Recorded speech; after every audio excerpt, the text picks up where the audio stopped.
오늘 신앙으로 넘어가야 할 한계라는 제목으로 같이 좀 말씀을 나누겠습니다. 삶의 문제도 마찬가지지만 스포츠 세계에도 넘을 수 없을 것 같은 그 한계 상황이 있습니다. 예를 들어서 100m를 달릴 때 그렇잖아요. 100m를 아무리 빨리 달려도 그 인간으로서 달릴 수 있는 한계가 있습니다. 뿐만 아니라 그 사람이 49.195라는 엄청나게 거의 한 50km 정도 되는 그 거리를 달리는 것을 우리 마라톤이라고 하는데, 그 마라톤도 역시 인간의 한계 이상을 극복하지 못합니다. 그래서 그 과학자, 이 스포츠 과학자들이 그런 이야기, 2분, 2시간 6분, 이게 한계다. 근데 그게 깨졌습니다. 4분, 그게 인간의 한계다. 그게 깨졌습니다. 인간의 한계가 또 2시간 3분이 인간의 한계다. 그런데 절대 2시간 3분은 아무도 깰 수 없을 거라고 했는데, 2014년 9월 28일 베를린 마라톤 대회에서 키메토라는 아프리카 케냐 선수가 2시간 2분 57초로 우승을 합니다. 그러니까 인간의 한계를 넘었다라는 겁니다. 자, 인간의 한계가 어디에인지 모르지만 그 한계를 넘을 때 오는 그 영광과 그리고 열매들이 있습니다. 신앙생활도 마찬가지입니다. 그렇죠? 수없이 많은 그 장애가 있고 한계가 있습니다. 넘지 못할 것 같은 장애, 한계가 있지만 그 한계를 극복해 나갈 때 하나님께서 큰 영광을 받으시고 놀라운 그 열매들을 우리가 얻을 수 있다는 겁니다. 바라기는 이런 신앙의 열매들, 신앙의 한계를 극복하고 얻는 열매들이 또 많이 맺혀지는, 그리고 그걸 경험하는 우리 얼바인 열린교회 모든 성도님 다 되시기를 주의 이름으로 축원합니다. 자, 첫 번째, 그럼 그런 신앙의 한계를 극복하기 위해 정말 있어야 할 가장 중요한 것 뭐냐? 첫 번째는 하나님께 그 기도의 응답에 대한 경험이 있어야 된다는 겁니다. 기도 응답에 대한 경험.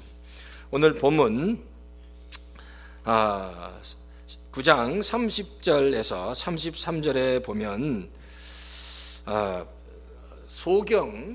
날 때부터 소경된 자라고 성경이 기록합니다. 날 때부터 소경된 자가 이제 고침을 받습니다. 예수님에게 고침을 받고 눈을 뜨게 되는 장면이 그 요한복음 9장 전체에서 다 나옵니다.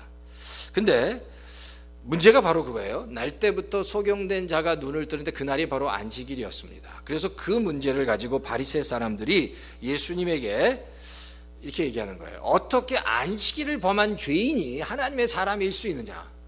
그 예수님이 소경을 고친 것은 아랑곳하지도 않고 어떻게 안식일을 범한 죄인이 하나님의 사람이라고 얘기할 수 있느냐라는 질문을 던진다는 겁니다. 자, 그러니까 절대 안식일을 범한 죄인이 하나님의 사람, 그리고 자칭 메시아라고 하지만 메시아일 수 없다라는 얘기입니다. 그러면 이제 남에서부터 소경이었던 사람을 불러서 추궁하기 시작합니다. 질문합니다. 그게 이제 30절부터 33절에 나와 있는데, 자, 그러면 너의 눈을 뜨게 해주신 분이 누구냐라고 물었을 때 그 소경이 이렇게 대답하는데요. 예수라는 분이 내 눈을 뜨게 해주셨습니다 라고 합니다. 그러면서 이런 얘기, 예수라는 분이 내 눈을 뜨게 해주셨고 너희도 그분이 어떤 분인지를 다 알지 못하느냐, 다 알고 있지 않느냐라고 반문하고 있다는 겁니다. 그러면서 예수님이 어떤 분이고 또 어디서 왔는지 너희가 모른다고 하는데 나는 도대체 그게 이해가 안 된다는 겁니다. 지금 이 날 때부터 소경이었던 사람은 예수님께 그 눈을 고침받은 다음에 예수님이 누구인지 깨달아 가고 있는 겁니다. 예수님이 어떤 분이신지 하나님이신지 점점 지금 깨달아 가고 있는 과정에 있다는 거예요.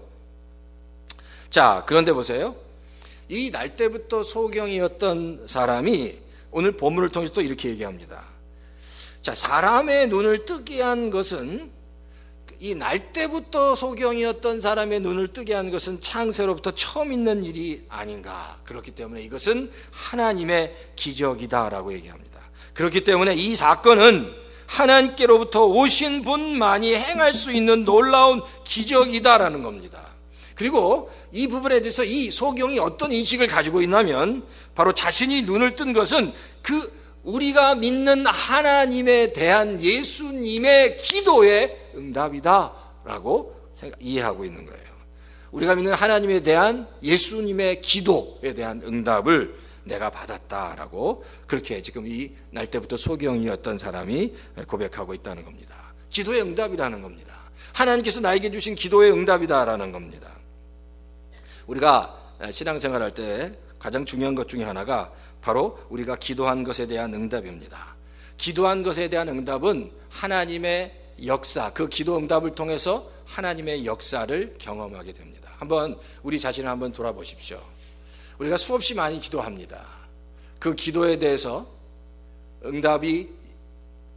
내가 그 기도에 대한 응답을 경험하고 계십니까? 하나님께 기도할 때 그 기도에 대한 응답을 경험했는지, 아니면 그 기도에 대한 응답을 기대하고 있는지, 그리고 그 기도에 대한 응답을 기대하면서 열심을 다해서 기도해 보았는지, 그리고 내가 기도하는 것들에 대해서 반드시 하나님께서 응답해 주실 것이라는 그 마음의 확신을 가지고 내가 기도하고 있는지 우리 자신을 돌아봐야 된다는 겁니다.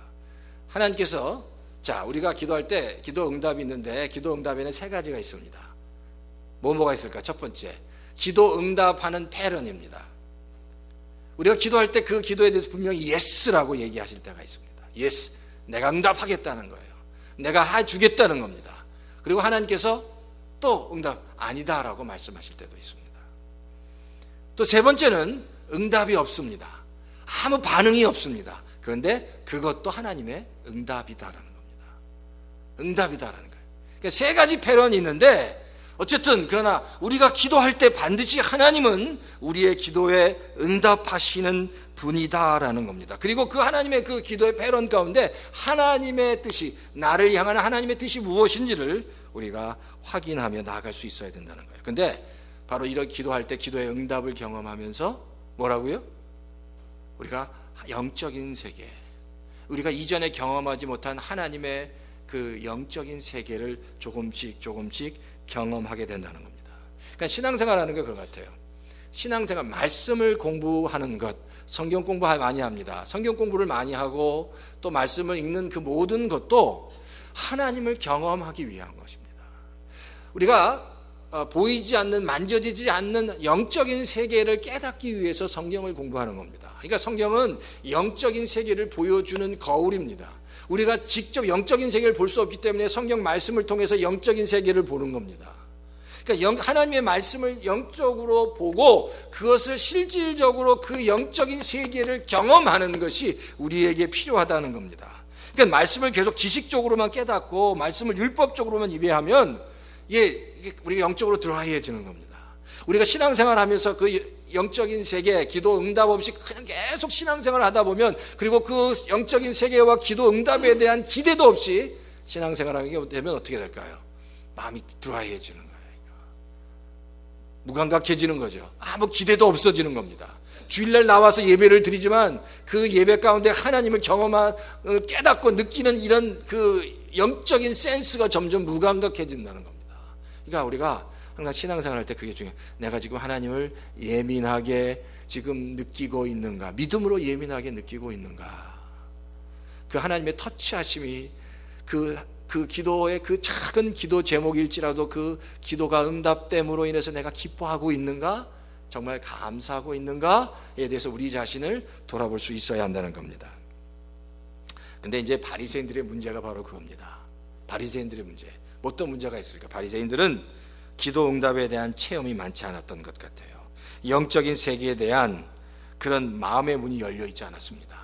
철저하게 말씀은 많이 알았는데 그게 완전히 딱딱한 율법적인 말씀만을 바리새인들이 가지고 있었다는 겁니다. 이 말씀이 새로운 영적인 세계를 보는 그런 거울이 되어야 되는데 그게 아니라 그냥 율법적인 딱딱한 말씀으로 바리새인들의 가슴에 가득 차 있으니까 주님께서 친히 나타나셔서 말씀하셔도 주님의 하신 일들을 의심했다는 겁니다. 그리고 오히려 정죄했다는 겁니다. 그러니까 이게 우리가 어떤 마음을 가지고 말씀을 봐야 되는지가 너무너무 중요합니다. 사실 그러니까 우리가 신앙생활하면서 제일 중요한 게 응답받는 그 기도의 응답을 어떻든 경험하는 게 중요합니다. 응답받는 기도, 그리고 그 기도를 위해서 우리가 정말 애쓰고 수고하는 그런 노력, 애씀이 있어야 됩니다. 열심이 있어야 돼요. 열정이 있어야 됩니다. 자, 저를 한번 보시겠어요? 우리 한번 보세요. 우리가 지금 열심히 삶의 여러 가지 문제를 가지고 기도하십니까? 그리고 그 기도에 대해서 하나님께서 응답해 주시는 것을 경험하고 계십니까? 어떠세요? 삶에서 일어나는 아주 사소하고 작은 것들이지만 그 하나님께서 응답해 주시는 것들을 경험하고 감사하고 또 하나님께 또 그 응답에 대해서 또 감사합니다라고 이렇게 반응하면서 살아가고 있냐는 거예요. 바로 그런 기도 응답을 통한 어떤 영적인 세계에 하나님의 살아계심, 또 살아있는 말씀들을 경험하며 살아가야 바로 내가 영적으로 살아있다는 것이 증명되는 겁니다. 그게 없어요? 그리고 그냥 주일만 나온다면 그냥 내가 점점 영적으로 죽어가는 것과 같습니다. 그러니까 우리가 끊임없이 내가 살아가기 위해서 살아있는 하나님을 경험하고 만날 수 있어야 한다는 겁니다. 자, 바로 그 영적인 하나님의 그 영적인 세계를 경험하는데 아주 소중한, 아주 중요한 요소가 있는데, 기도의 요소가 있는데 그 네 가지 요소가 찬양과 고백과 감사와 간구입니다. 근데 그 중에 가장 중요한 게 찬양입니다. 찬양. 왜냐하면 찬양 그 자체가 기도가 되기 때문입니다. 찬양을 통해서 기도로 하나님께 나아갈 수 있고, 찬양을 통해서 나의 죄를 고백할 수 있고, 찬양을 통해서 나의 기도를 간구로 나아갈 수 있기 때문에 이 찬양은 기도에서 가장 중요한 요소라고 얘기할 수 있습니다. 우리 성도님 잘 아시죠? 그 구약에서 노래를 제일 잘한 사람 하면 퀴즈입니다. 누굴까요? 구약에서 노래를 제일 잘했던 사람, 늘 노래를 입에 붙이고 달았던 사람, 다윗입니다. 제일 노래를 잘하고 늘 노래했던 사람, 힘들 때나 즐거울 때나 노래했던 사람이 바로 다윗입니다. 다윗은 늘 노래를 자기가 스스로 만들었습니다. 하나님을 향한 노래를 늘 만들었습니다. 그래서 시편에서 가장 누구의 시가 많을까요? 누구의 노래가 많을까요? 다윗의 시가 많다는 겁니다. 다윗 중심에는 늘 노래 가운데 하나님을 찬양했다는 겁니다. 그래서 하나님께서 다윗을 그렇게 기뻐하셨고 이뻐하셨던 것 같아요. 다윗은 늘 하나님을 찬양했습니다. 그리고 찬양을 통해서 기도했습니다. 찬양을 통해서 하나님께 나갔습니다. 그래서 그의 입에서는 이런 유의 여호와 하나님을 찬양합니다. 여호와의 하나님 찬양합니다. 높입니다. 감사합니다. 이런 유의 많은 찬양들이 다 다윗이 했다는 거예요. 내가 하나님을 찬양합니다. 내가 하나님을 찬양합니다. 높입니다.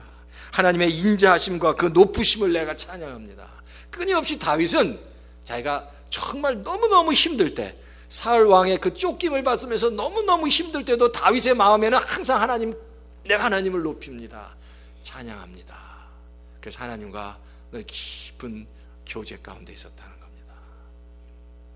사실 지난 금요일 날도 저희가 금요일 날 다 나와서 찬양했습니다. 거의 1시간 동안 말씀 듣고 거의 대부분을 찬양했습니다. 근데 찬양에는 정말 권세와 능력이 있습니다. 찬양 가운데 하나님을 정말 하는데 그 마음이 활짝 열리는 경험을 했습니다. 찬양이 너무너무 중요하다는 겁니다. 바로 그 찬양 가운데 다윗은 늘 하나님께 나아갔고 하나님을 경험했다는 겁니다. 우리 얼바인 열린교회 성도 여러분, 기도하실 때 그렇잖아요. 기도 집에서 하실 때 기도가 잘 안 됩니다. 답답합니다. 그런 것 같아요. 저도 가끔가다 기도를 해야 되는데 기도가 제대로 나오지 않습니다. 뭔가 답답해요. 그럴 때는 찬양을 합니다. 제가 한 번은 새벽에 나와서 기도하다가 너무너무 기도가 잘 안 돼서 1시간 내내 찬송가 책을 피면서 계속해서 찬송가만 부르는데 그 가운데 정말 놀라운 하나님의 기름 부으심을 경험한 적이 있습니다.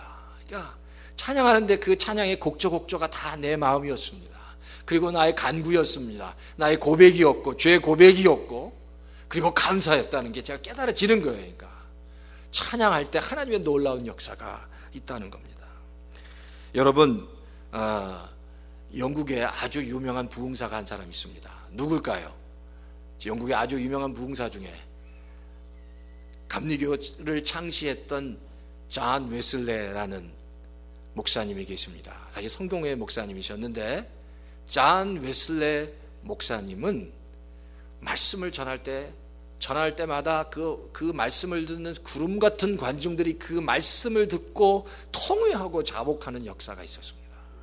근데 그 형 중에 찰스 웨슬레라는 이 아주 경건한 형제입니다. 형제. 근데 이 찰스 웨슬레는 어떤 은사가 있었냐면 노래와 찬양의 은사가 있었습니다. 그래서 찰스 웨슬레가 가는 곳, 찬양을 하는 곳마다 또한 놀라운 찬양의 역사, 그 찬양을 통한 놀라운 하나님의 은사와 역사들이 일어났습니다. 그래서 사실 그 영국 그리고 유럽의 그 부흥이 이 존 웨슬레와 찰스 웨슬레의 찬양과 말씀으로 일어났다는 겁니다. 이 말씀뿐만 아니라 찰스 웨슬레의 찬양이 그 말씀을 듣는, 그 찬양을 듣는 사람들의 가슴을 울렸다는, 하나님의 음성으로 들리게 했다는, 이 찬양 안에는 놀라운 능력이 있어요. 근데 성경에 보면 이 찰스 웨슬레가 작곡한 그리고 작사한 곡이 하나 있습니다. 그 곡이 뭐냐면요, 오늘 찬송가를 찾아보면 찬송가 23장에 바로 만 입이 내게 있으면이라는 찬양입니다. 만 입이 내게 있으면, 만 입이 내게 있으면 그 입 다 가지고 내 구주 주신 은총을 늘 찬송하겠다는 겁니다. 자, 이 가사의 내용은 바로 겁니다. 내가 가지고 있는 입 하나로 하나님을 다 찬양할 수 없다. 너무 답답하다는 겁니다. 하나님께서 많은 입을 나에게 주신다면 그 모든 입을 통해서 내가 하나님을 찬양하겠습니다. 그러니까 이 찰스 웨슬레는 내 온 존재를 통해서 하나님을 찬양하기 원합니다라고 고백하고 있다는 겁니다. 모든 입으로, 모든 내 존재로 하나님을 찬양하겠습니다라고 찬양하는 겁니다. 우리 얼바인 열린교회 성도들도 정말 많은 입으로 내 온 존재로 하나님 찬양하기 원합니다. 그냥 입만 벌려서 찬양하는 게 아니라 내 마음과 내 뜻과 내 정성과 내가 가지고 있는 모든 에너지를 다 쏟아부어서 내가 정말 전능하신 하나님을 찬양하기 원합니다. 내 그분을 높이기 원합니다라고 기도하고 찬양할 때 그 위에 놀라운 영적인 임재와 하나님의 기도의 응답들이 그 위에 충만하게 임할 줄 믿습니다. 그렇죠? 그 만입으로 하나님을 찬양하는 겁니다. 그 찬양에는 능력이 있습니다. 찬양 가운데 새로운 영적인 세계가 열리기 때문입니다. 그래서 참 저는 그래요. 우리 찬양팀이 찬양하고 막 주일날 그냥 이 찬양할 때 막 그 가슴이 사실 벅찹니다. 막 열심을 다해서 찬양하는데 계속 찬양하고 찬양할 때 하나님 이 자리에 함께 계시고 가슴에 이렇게 막혔고 묵혀있던 그게 다 뚫어지는 역사가 있게 해주십시오라고 기도하면서 찬양합니다.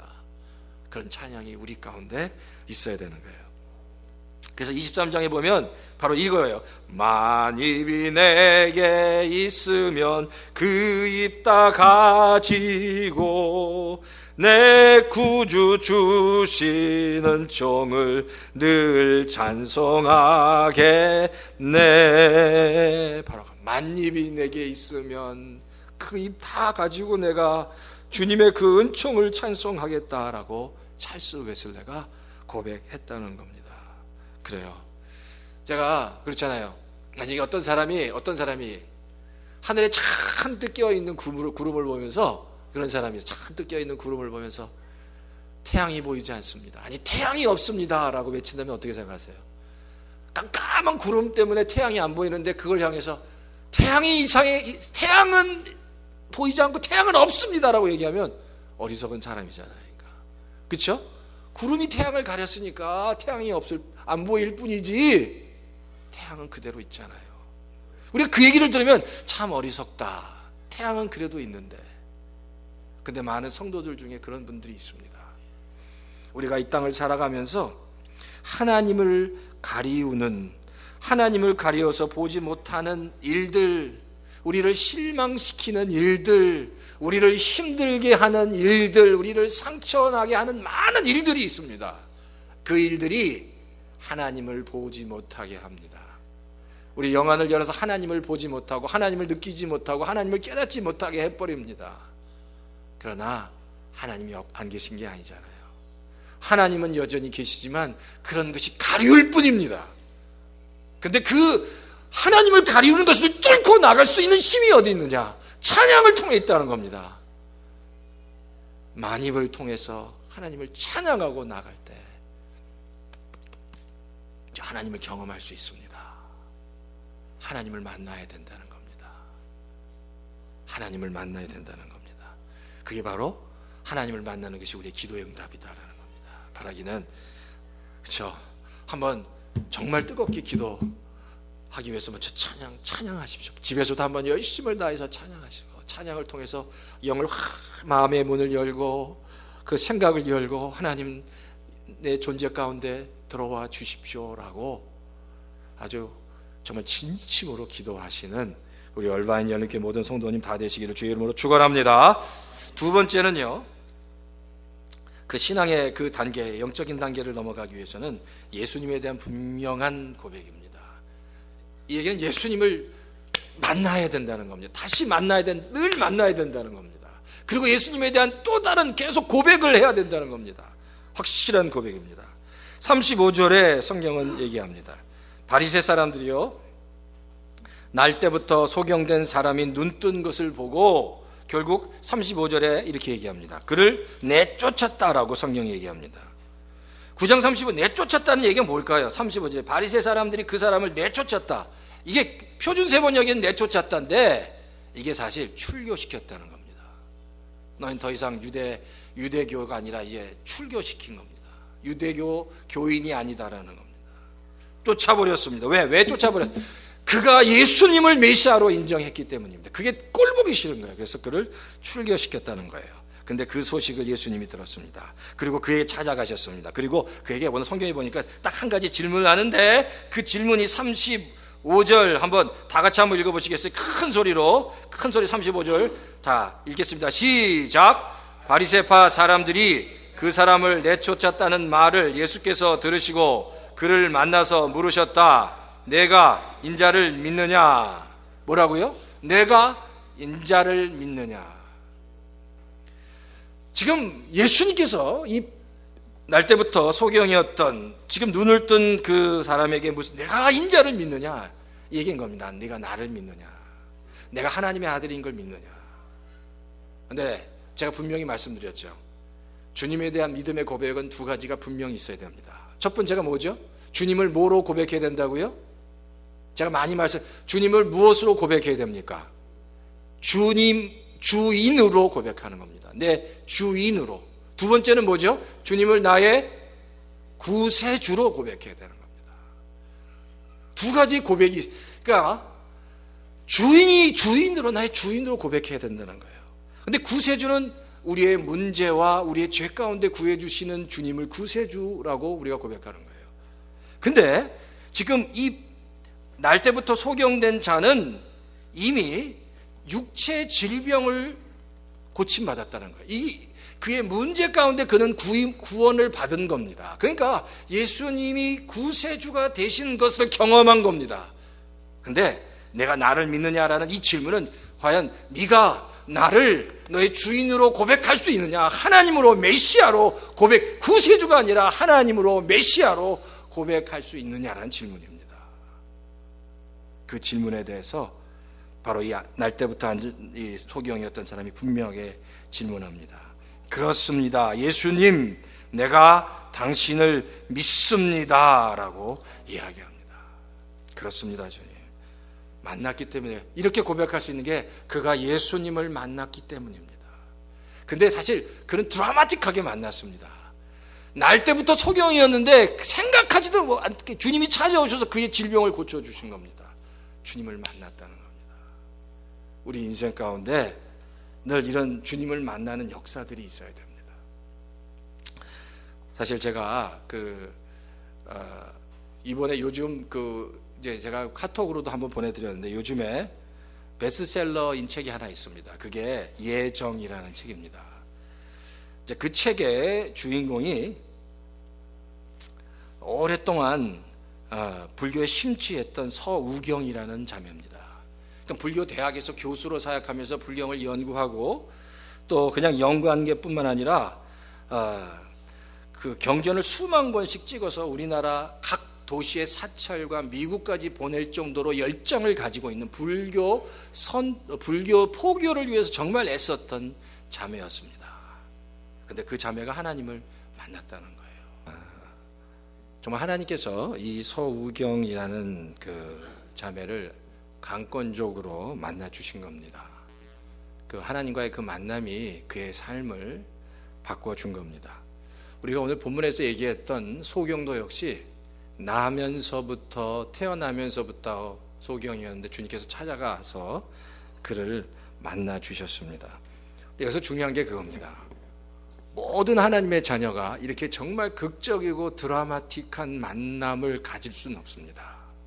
근데 문제는 모든 하나님의 자녀는 이렇게 드라마틱한 이런 상황은 아니더라도 그 살아계신 하나님과 날마다 만나야 살 수 있다는 겁니다.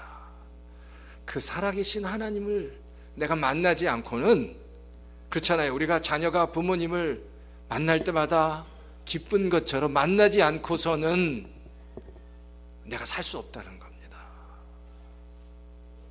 하나님을 만나야 된다는 겁니다. 주님을 만나야 된다는 거예요. 그를 만나서 그의 은혜를 우리가 경험할 수 있어야 된다는 겁니다. 하나님을 만나게 되면 바로 하나님의 은혜 가운데 들어가게 되면 그 주님께 이렇게 고백할 수 있습니다. 우리가 살아가면, 이 세상을 살아가면서 우리가 그 문제가 그거예요. 이 세상이 너무 좋으니까, 이 세상이 너무 우리를 기쁘게 하고 즐겁게 하는 것들이 많으니까 이 세상에 있는 것으로도 다 살아갈 수 있는 것 같지만, 정말 하나님의 자녀라면 하나님이 주시는 은혜 없이는 살아갈 수 없습니다. 그리고 하나님을 만나면서 그 하나님의 자녀의 그 진정한 고백은 바로 그겁니다. 주님, 내가 주님 한 분만으로 나는 만족할 수 있습니다. 나의 모든 것이 되시는 분이 다 주님 한 분이십니다라는 고백이 우리의 고백이 될 수 있다는 겁니다. 사실 오늘 우리가 맨 처음 불렀던 찬양의 그 후렴도 주님이 나의 모든 것이 되십니다라고 고백합니다. 사실 주님 한 분만으로 나는 만족해, 나의 모든 것 되신 주님 찬양에 나의 영원한 생명 되신 예수님 목소리 높여 찬양해, 주의 크신 사랑 찬양해, 나의 힘과 능력이 되신 주, 나의 모든 삶 변화되었네, 크신 주의 사랑 찬양해. 주님 한 분만으로 만족하는, 한 분만으로 기뻐하는, 그리고 나의 모든 것이 정말 되시는 분이 당신 한 분이십니다라는 그런 고백. 날마다 끊임없이 내가 하나님 당신을 만나지 않으면 내가 살아갈 수 없습니다. 만나지 않고는 내가 너무너무 정말 이 갈망함을 채울 수 없습니다라는 고백이 과연 나에게 있는지 없는지 확인하십시오. 이게 끊임없이 그 고백을 확인해야 합니다. 없어요? 그러면 빨리 찾아야 됩니다. 하나님의 자녀라면 반드시 하나님을 향한 갈망하려는 그 불씨가 있는 거예요. 그러니까 그 불씨를 꺼트리지 말아야 합니다. 하나님의 자녀라면 누구에게나 하나님을 향한 갈망함이 있습니다. 세상을 향한 갈망함보다 주님의 은혜를 향한, 주님의 사랑을 향한, 말씀을 향한 갈망함이 있습니다. 그 갈망하는 그 불씨를 다시 지펴야 합니다. 그리고 만나야 합니다. 근데 이 불씨가 없다면 이게 심각한 거예요. 다시 불을 지펴야 합니다. 바라기는 우리 얼바인 열립교회 성도 여러분, 소경이 주님을 만나서 그렇습니다, 내가 주님을 믿겠습니다 라고 고백한 것처럼, 이 소경 자매가 주님을 정말 신비롭게 만나서 그의 인생을 하나님께 또 드리고 정말 헌신하는 것처럼, 삶의 처소에서 각각 모양은 달라도 직장에서, 학교에서, 아니면 그 어느 곳에서든지 그렇습니다, 내가 주님을 만나야 합니다, 주님의 은혜가 내 안에 족합니다 라는 고백을 하시는 우리 얼바인 열립교회 모든 성도들 다 되시기를 주의 이름으로 축원합니다.